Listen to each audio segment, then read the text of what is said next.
Everyone thought the conversation was over. Shedeur Sanders slipped to the fifth round, the draft moved on, and the narrative quietly shifted. Just like that, a player once projected near the top was suddenly treated like an afterthought.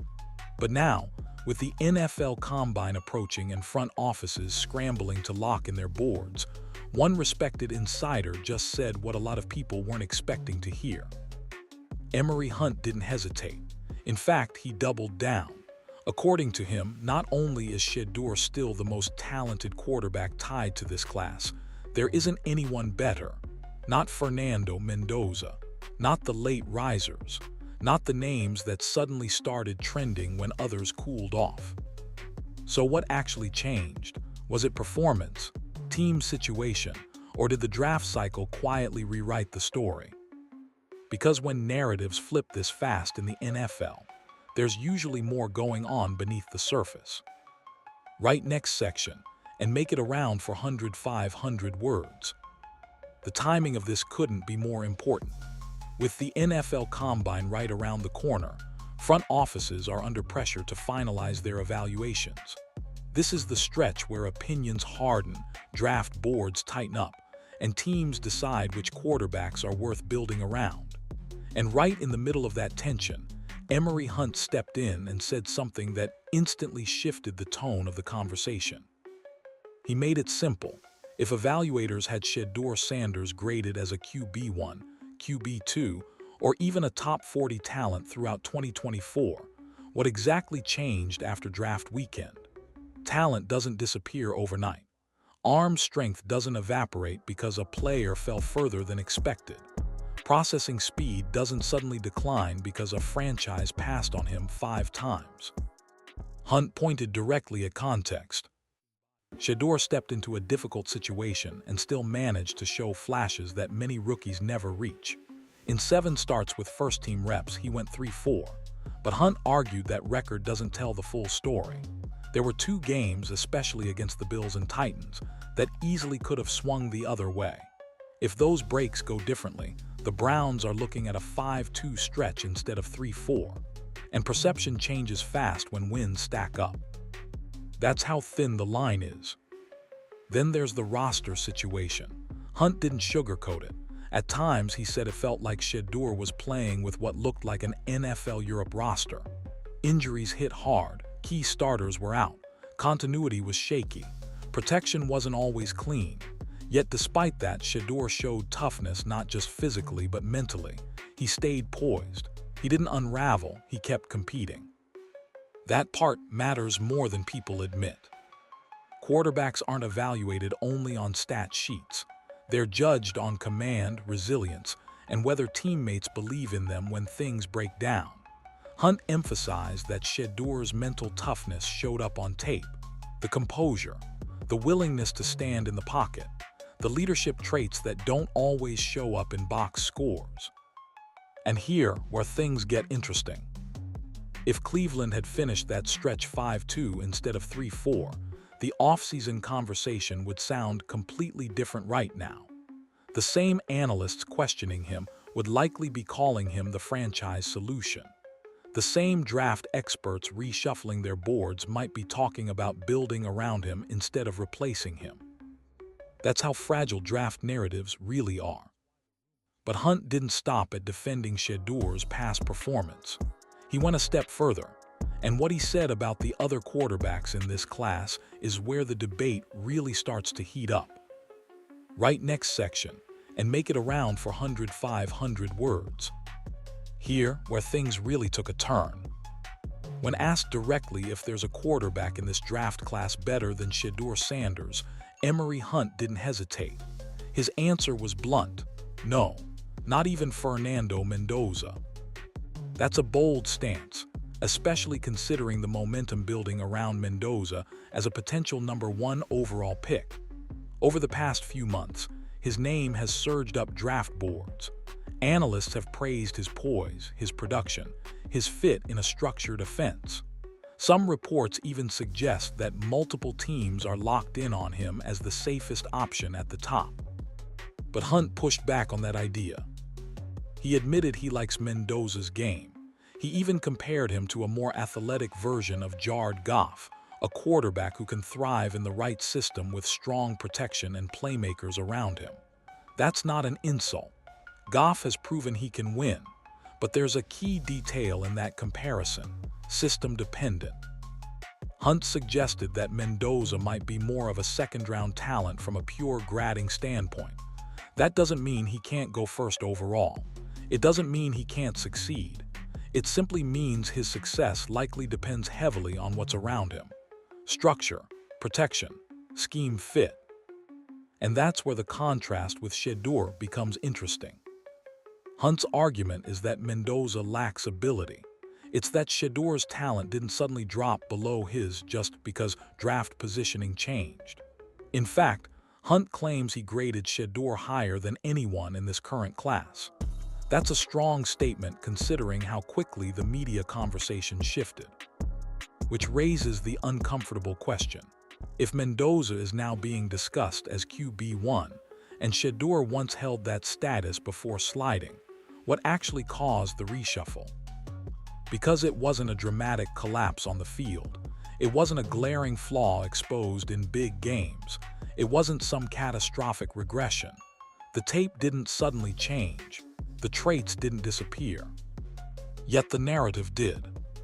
And that's the part that feels almost too convenient.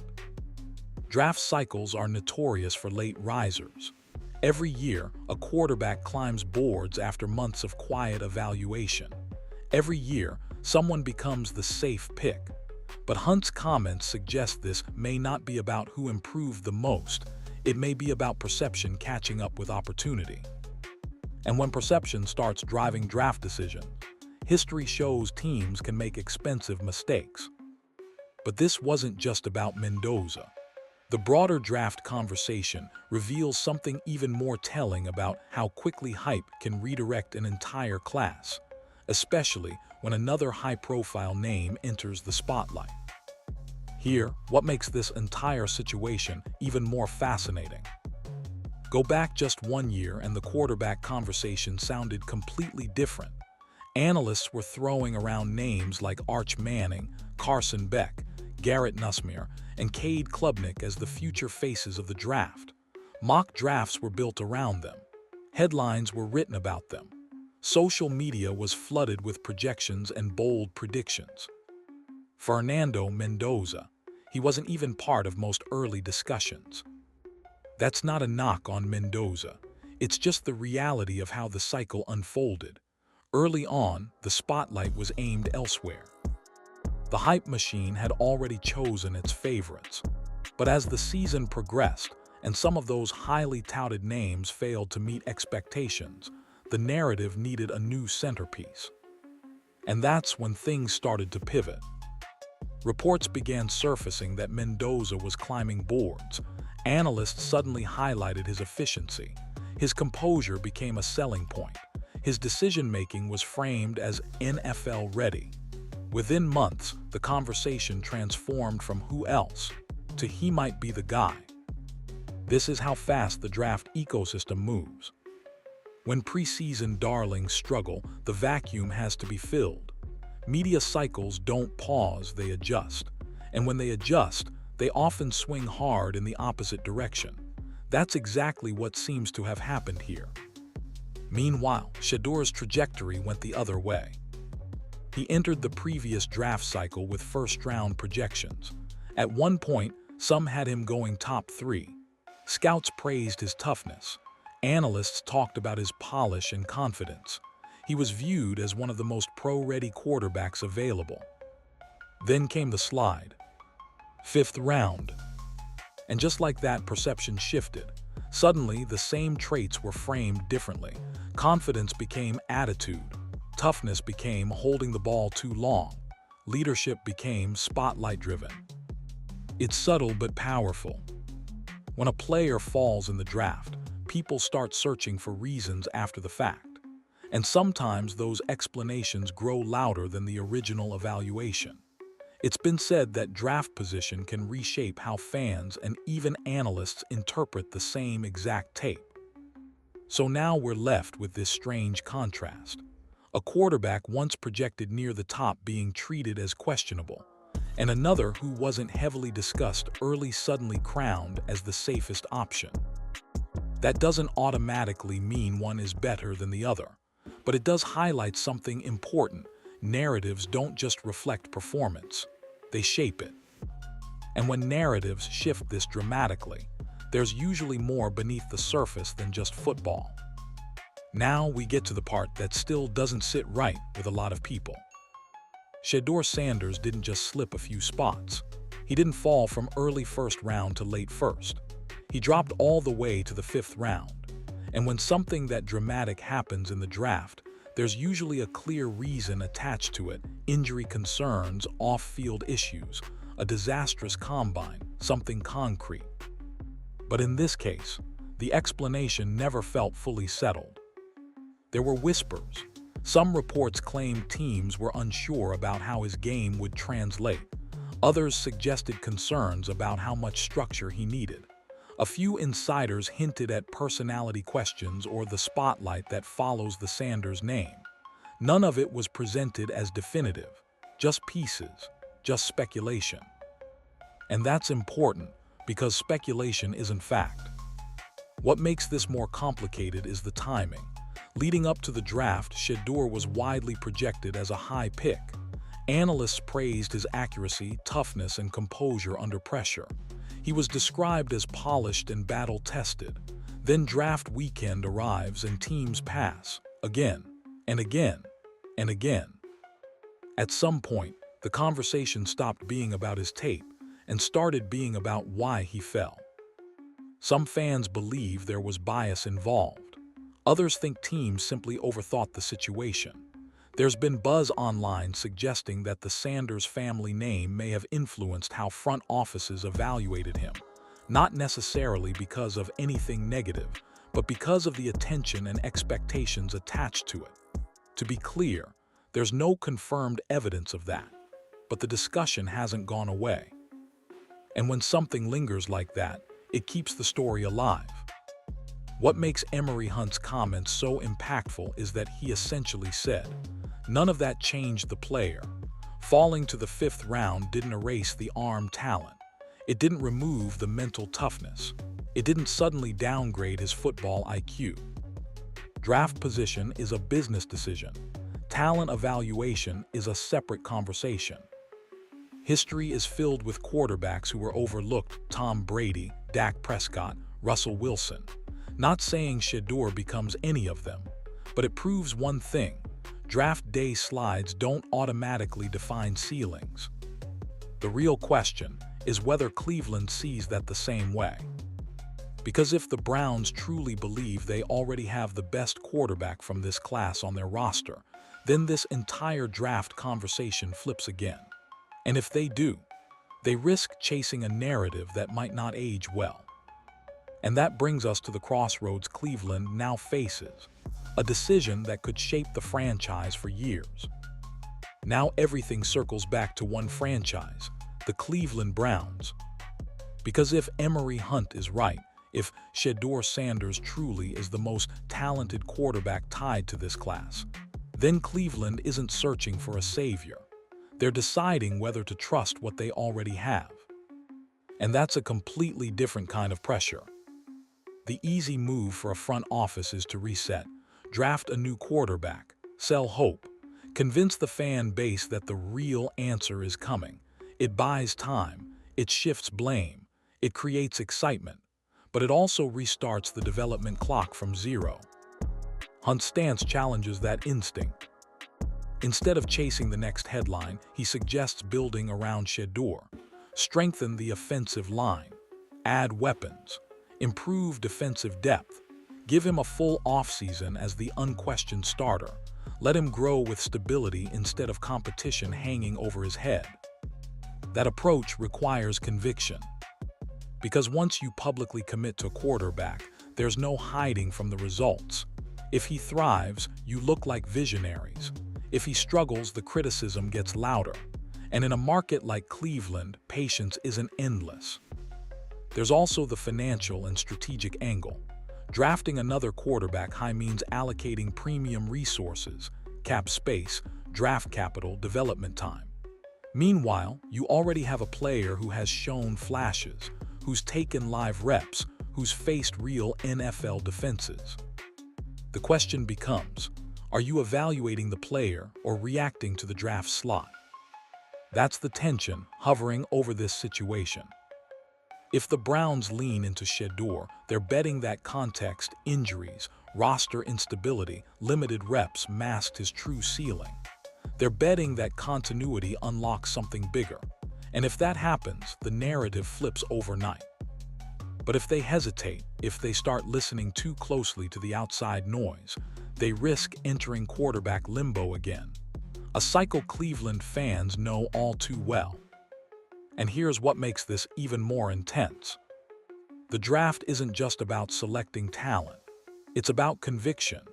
Teams that constantly pivot based on public momentum often find themselves chasing stability instead of creating it.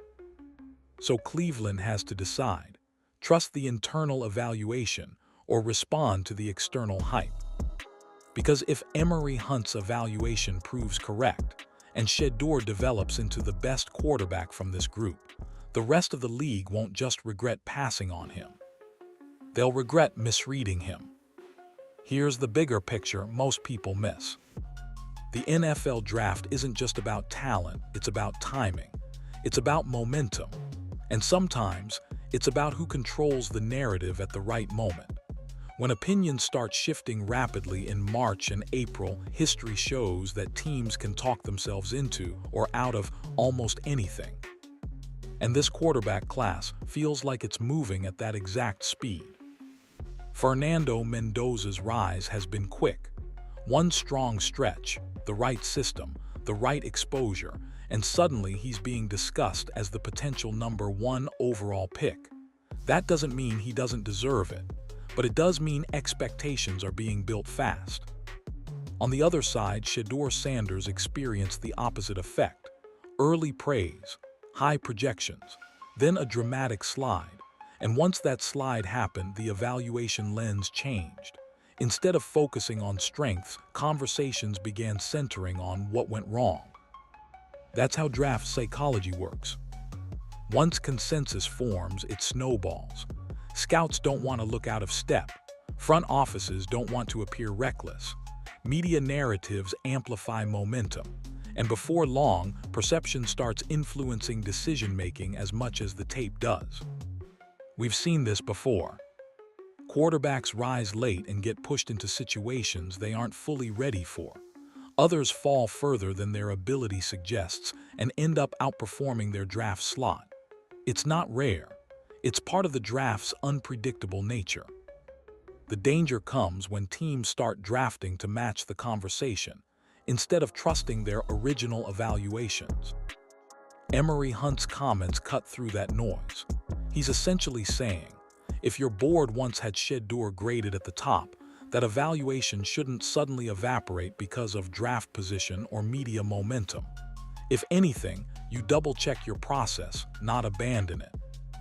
And that's the uncomfortable tension facing multiple franchises right now. Is Mendoza truly separating himself from the class, or is he benefiting from others cooling off? Is Shedeur's slide a red flag, or is it a case study in overcorrection? Because here's the reality. When narratives swing this dramatically within a single cycle, someone usually gets misjudged. The draft doesn't punish hesitation immediately. It reveals mistakes years later. And when that happens, front offices aren't judged on what was popular in April. They're judged on whether they were right. Which brings us to the final question hovering over this entire situation. Was Shedeur Sanders evaluated on football alone, or did something else quietly steer the conversation? At the center of all this is a question nobody wants to answer directly. Was Shedeur Sanders' draft slide purely about football? On the surface, teams will always say yes. Evaluations are about mechanics, decision-making, leadership, arm talent, fit. That's the standard explanation. And to be fair, front offices spend millions building scouting departments to get those calls right. But when a player projected near the top suddenly falls multiple rounds without a single defining incident, people start connecting dots. There's been ongoing buzz online suggesting that the spotlight surrounding the Sanders name may have complicated things. The expectations, the media attention, the strong personality. Some reports claim certain teams were unsure about the external noise that could follow. Again, nothing officially confirmed, just the kind of league chatter that tends to surface quietly during draft season. And perception matters in the NFL. Quarterback is the most visible position in sports.